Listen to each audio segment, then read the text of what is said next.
అందరికీ నమస్కారం. ఈ వీడియోలో మనం సందుల గురించి నేర్చుకుందాం. ముందుగా సంధి అంటే ఏమిటో చూద్దాం. సాధారణంగా మనం సంధి అనేది పూర్వకాలంలో నుండి కూడా ఇద్దరు రాజుల మధ్య కానీ, రెండు రాజ్యాల మధ్య కానీ, రెండు గ్రామాల మధ్య కానీ సంధి జరుపుతున్నాము అని వినడం చూస్తుంటాం. ఈ సంధి జరపడానికి రాయబారాలు కూడా పంపిస్తుంటారు. మరి సంధి జరపడం యొక్క ముఖ్య ఉద్దేశం ఏంటంటే ఆ రెండు రాజ్యాలను కానీ, ఇద్దరు రాజులను కానీ, రెండు గ్రామాలను కానీ కలపడమే ఆ సంధి యొక్క ముఖ్య ఉద్దేశం. మరి వ్యాకరణ భాషలో చెప్పాలంటే చిన్నయ్య సూరి తన బాల వ్యాకరణంలో సంధికి ఇచ్చిన నిర్వచనం ఏంటంటే పూర్వ పరస్వరములకు పరస్వరం ఏకాదేశమగుట సంధి. ముందుగా మనము ఈ పూర్వం అంటే ఏమిటి, పర అంటే ఏమిటి, స్వరము అంటే ఏమిటి, ఏకాదేశం అగుట అంటే ఏమిటో తెలుసుకుందాం. పూర్వము అంటే ముందు, బిఫోర్. పూర్వము అంటే ముందు, బిఫోర్. పర అంటే తరువాత. స్వరాలు అంటే అచ్చులు.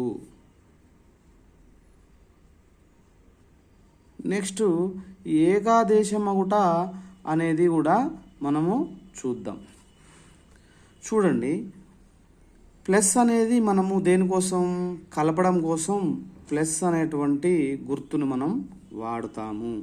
మనం ఇంతకుముందు ఏమనుకున్నాం, పూర్వ పరస్వరములకు పరస్వరం ఏకాదేశమగుట సంధి. అంటే ఇక్కడ చూడండి, మనం కలిపే గుర్తును వాడుతున్నాం కాబట్టి ప్లస్, దీనికి ముందు ఏదైతే ఉందో దానిని పూర్వపదము. పూర్వము అంటే ముందు అనుకున్నాం కదా, ఈ కలుపుతున్నాం కదా, దానికి ముందు ఉన్నది పూర్వపదము. తర్వాత ఏంది, పరపదము. అంటే తర్వాతకి వచ్చేదాన్ని పరపదము అని అంటాం. అయితే సంధి సూత్రం ప్రకారం పూర్వ పరస్వరములకు, అంటే ఇక్కడ ఉండే పూర్వపదము పూర్వస్వరము అంటే దానికంటే ముందు పూర్వపదము చివరలో ఉండే అచ్చును పూర్వస్వరము అంటాము. ఇక్కడ ఉండేది పూర్వస్వరము. పరస్వరము అంటే పరపదం యొక్క మొదట ఉండే అచ్చును పరస్వరం అంటాము. ఇప్పుడు చూడండి సంధికి నిర్వచనం. పూర్వ పర స్వరములకు పరస్వరము ఏకాదేశమగుట. అంటే ఇక్కడ ఉన్నటువంటి పూర్వస్వరానికి, ఇక్కడ ఉన్నటువంటి పరస్వరానికి పరస్వరమే వచ్చి చేరడాన్ని మనము ఏకాదేశమగుట అని అంటాము. ఉదాహరణకి ఒక చూద్దాం. పూర్వస్వరంలో ఊ అనే పూర్వపదంలో ఊ అనే స్వరం ఉంది. నెక్స్ట్ పరపదంలో ఆ అనే స్వరం ఉంది, అచ్చు ఉంది.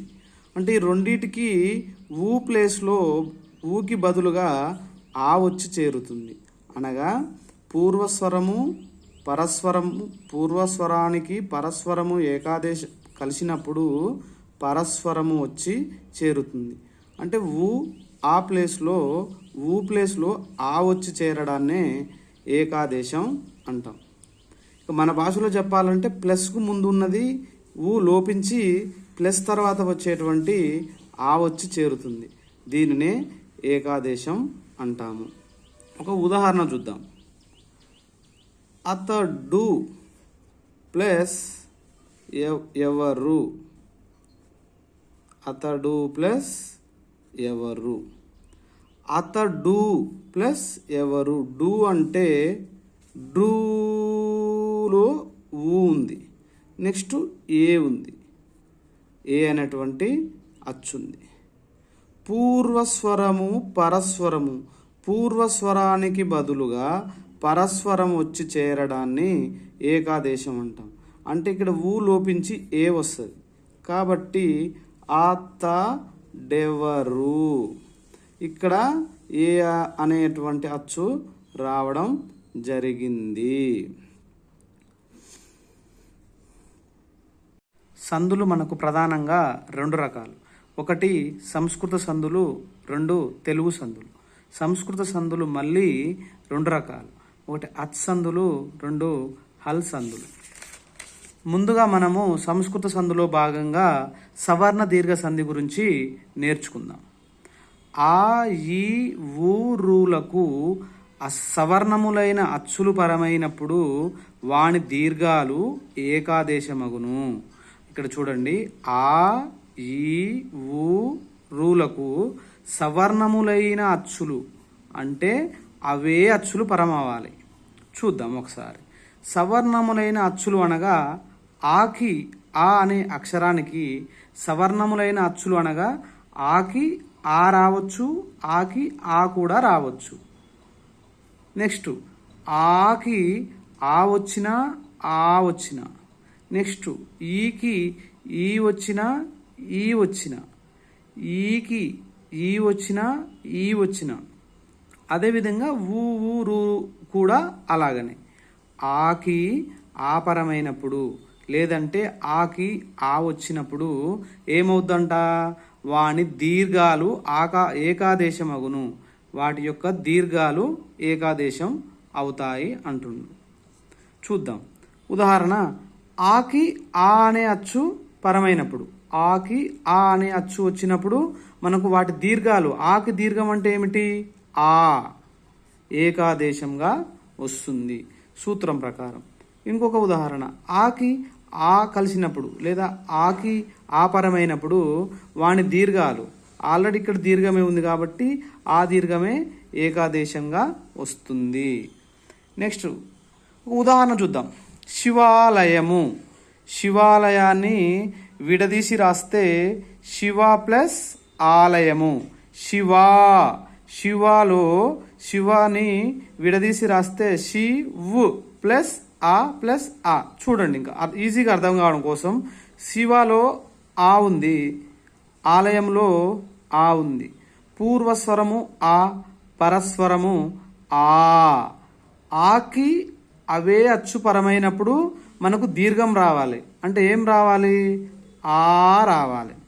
సో ఇప్పుడు మనము కలిపి రాసినప్పుడు ఏమొస్తుంది, శివాలయము.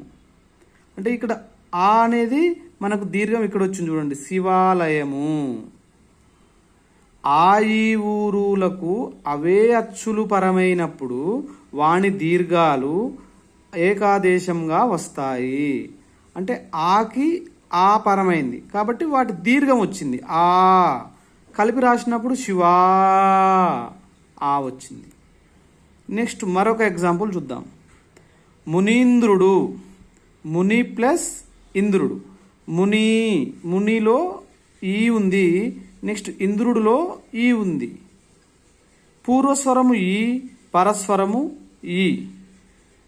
చూడండి, మన సూత్రం ప్రకారం ఆ ఈ ఊరులకు అవే అచ్చులు రావాలి కదా. ఈకు ఈ వచ్చింది, అదే అచ్చు వచ్చింది. అప్పుడు ఏం రావాలి, వాటి దీర్ఘాలు రావాలి. అంటే ఈకి దీర్ఘం ఏంది, ఈ. కాబట్టి మనకు వచ్చే ఆన్సర్ ఏమవుతుంది, మునీంద్రుడు. ముని ఈ అనేది ఇక్కడ మనం తీసుకున్నాం. ఈకి ఈ పరమైనప్పుడు వాటి దీర్ఘాలు వస్తాయి కాబట్టి ఇక్కడ మునీంద్రుడు, మునిలో ఈ వచ్చింది. ఇంకొక ముఖ్యమైన విషయం ఏంటంటే స్త్రీలింగ పదాలను ఎలా విడగొట్టినా కూడా వాటిని దీర్ఘంగా విడగొట్టాలి.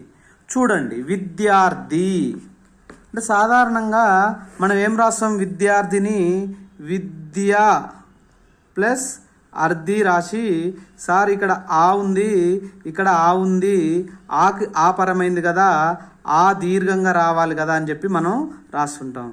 ఇది కరెక్ట్, సరైన పద్ధతి కాదు.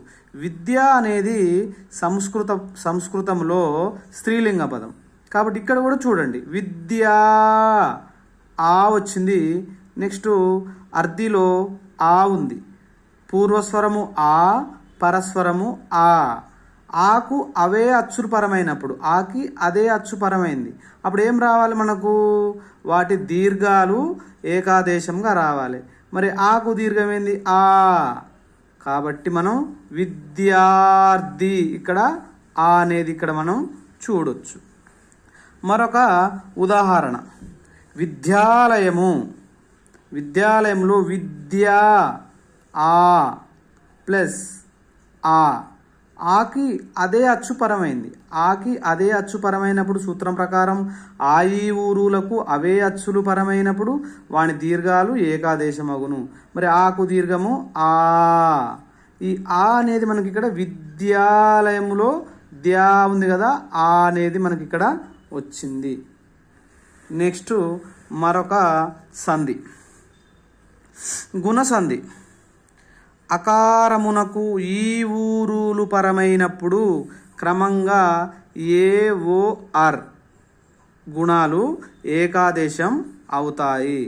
అకారమునకు ఈ ఊరులు అంటే చూడండి, ఆ అకారానికి ఈ వచ్చిన, అకారానికి ఊ వచ్చిన, అకారానికి రూ వచ్చిన, ఈ మూడులో ఏదొచ్చిన ఆకు ఈ పరమైతే ఏ రావాలి ఏ, ఆకు ఊ కలిస్తే ఓ రావాలి, ఆకు రూ కలిస్తే అర్ రావాలి. చూద్దాం, ఒక ఎగ్జాంపుల్ తీసుకొని చూద్దాం. సూత్రం ప్రకారం మరొకసారి, ఆ ఈ ఊరులకు చూడండి, అకారమునకు ఈ ఊరులు పరమైనప్పుడు ఆకు ఈ వచ్చినప్పుడు ఏ వస్తుంది, ఆకు ఊ వచ్చినప్పుడు ఓ వస్తుంది, ఆకు రూ వచ్చినప్పుడు అర్ర వస్తుంది. ఇది మనం చూడాల్సినటువంటి పట్టిక. రైట్, ఒక ఉదాహరణ, రాజేంద్రుడు. రాజా ప్లస్ ఇంద్రుడు. రాజాలో ఈ ఉంది, రాజాలో ఆ ఉంది, రాజాలో ఆ ఉంది. నెక్స్ట్ ఇంద్రుడిలో ఈ, పూర్వస్వరంలో ఆ, పరస్వరంలో ఈ. ఆకు ఈ పరమైనప్పుడు మనకు ఏం రావాలి? ఆకు ఈ పరమైనప్పుడు ఏ రావాలి. కాబట్టి మనకి ఇక్కడ ఏ వస్తుంది. చూడండి, రాజేంద్రుడు ఏ వచ్చింది, ఆకి ఈ పరమైంది కాబట్టి ఏ వచ్చింది. అది ఎక్కడుంది? రాజేంద్రుడిలో ఉంది. మరొక ఉదాహరణ, పరమేశ్వరుడు. పరమ ప్లస్ ఈశ్వరుడు. పరమలో ఆ ఉంది. నెక్స్ట్ ఈశ్వరుడులో ఈ ఉంది. ఆకు ఈ పరమైనప్పుడు ఏం రావాలి? సూత్రం ప్రకారం ఆకు ఈ పరమైనప్పుడు ఏ రావాలి, మనకు ఏ వస్తుంది. ఈ ఏ ఎక్కడ ఉంది? పరమేశ్వరుడులో పరమే, ఇక్కడ కూడా ఏ సరిపోయింది. తర్వాత వృద్ధి సంధి గురించి తెలుసుకుందాం. చూడండి సూత్రం, అకారమునకు ఏ ఐలు పరమైనప్పుడు ఐకారం, ఓ అవులు పరమైనప్పుడు ఔకారం, రూలు పరమైనప్పుడు ఆర్కారం వస్తుంది. అంటే చూడండి, అకారమునకు ఏ వస్తే ఐ, అకారమునకు ఓ వచ్చినప్పుడు ఔ, అకారమునకు రూలు వచ్చినప్పుడు ఆర్ వస్తుంది. ఇక్కడ చూద్దాం, చూడండి, ఆకి ఏ ఐ, ఓ ఔ, రూలు వచ్చినప్పుడు క్రమంగా ఏ ఔ ఆర్లు వస్తాయి. ఐ ఔ ఆర్లని వృద్ధులు అని అంటాం. ఒక ఉదాహరణతో చూద్దాం, రసైక. రస ప్లస్ ఏక. చూడండి, రసలో సా ఆ ఉంది, ఏకలో ఏ ఉంది. ఆకు ఏ వచ్చినప్పుడు మనకు ఏం రావాలి? ఆకు ఏ పరమైనప్పుడు ఏం రావాలి? ఐ రావాలి. ఓకే, మరి అప్పుడు ఈ రెండు ప్లేస్లో చూడండి, పూర్వస్వరానికి పరస్వరానికి ఏమొచ్చింది? ఐ వచ్చింది. కాబట్టి ఐ ఎక్కడ ఉంది? రసైక. పూర్వస్వరానికి పరస్వరానికి బదులుగా పరస్వరము రావడాన్ని ఆదేశం అంటాం, దానినే సంధి అని అంటాం. మరి దాని ప్రకారం మనకు ఆకు అకారమునకు ఏ ఐలు పరమైనప్పుడు ఐకారం వస్తుంది. ఇక్కడ రసయిక. అదేవిధంగా మరొక ఉదాహరణ చూద్దాం.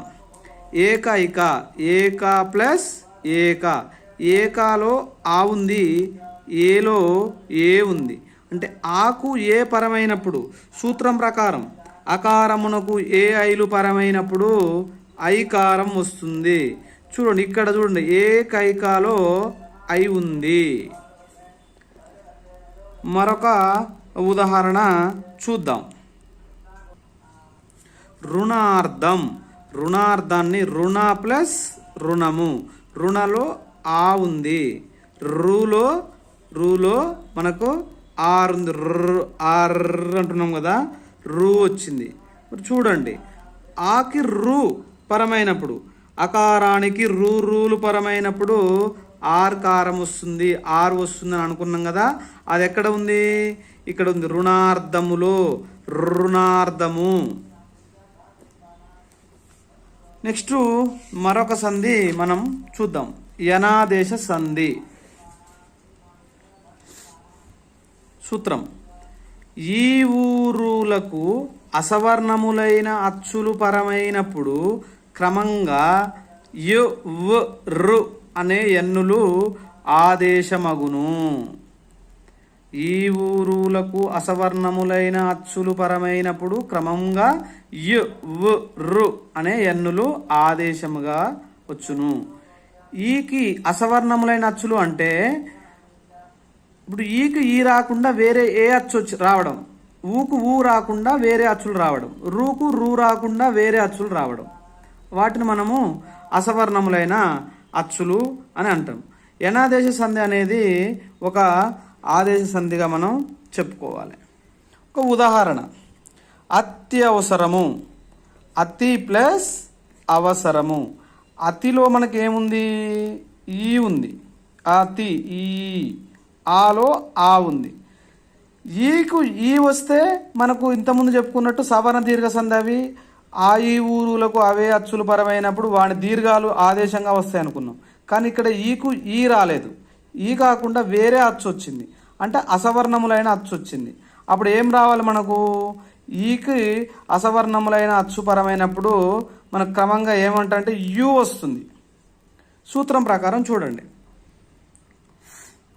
ఈ ఊరులకు అసవర్ణములైన అచ్చులు పరమైనప్పుడు క్రమముగా యు వు రు ఆదేశమగును అన్నాడు. కాబట్టి మనకు ఇక్కడ ఈకి ఆ వచ్చినా, ఆ వచ్చినా, ఊ వచ్చినా యు అనేది మనకు వస్తుంది. ఈకి ఈ రాకుండా మిగతాది ఏది వచ్చినా కూడా మనకు యు వస్తుంది. మరొక ఉదాహరణ: అత్యంత. అతి ప్లస్ అంత. అతిలో ఈ ఉంది, ఆలో ఆ ఉంది, ఈకి ఆ వచ్చింది, అంటే సేమ్ అచ్చు వచ్చిందా, వేరే అచ్చు వచ్చింది. కాబట్టి మనకు ఈకు అసవర్ణములైన అచ్చులు పరమైనది కాబట్టి యు. అసవర్ణములైన అంటే ఈకు ఈ కాకుండా వేరేది ఏది వచ్చినా కూడా అసవర్ణములైన అచ్చే. నెక్స్ట్ మరొక ఉదాహరణ: అణ్వాస్త్రం. అణు ప్లస్ అస్త్రము. అణులో ఊ ఉంది, ఆ ఉంది. ఇక్కడ పూర్వస్వరము ఊ, పరస్వరము ఆ. మరి ఊకు ఊ వస్తే సవర్ణమైన అచ్చు అవుద్ది, కానీ ఇక్కడ ఊకు ఊ రాకుండా వేరే అచ్చు వచ్చింది. అప్పుడు ఏం రావాలి మనకు? వ్. ఊకి ఆ వచ్చినా, ఆ వచ్చినా, ఈ వచ్చినా, ఈ వచ్చినా వ్ వ్ ఊ వస్తుంది. కాబట్టి సూత్రం ప్రకారం మనకు అణ్వాస్త్రము, అణ్వాస్త్రంలో ఇక్కడ ఊ వచ్చింది మనకు వా.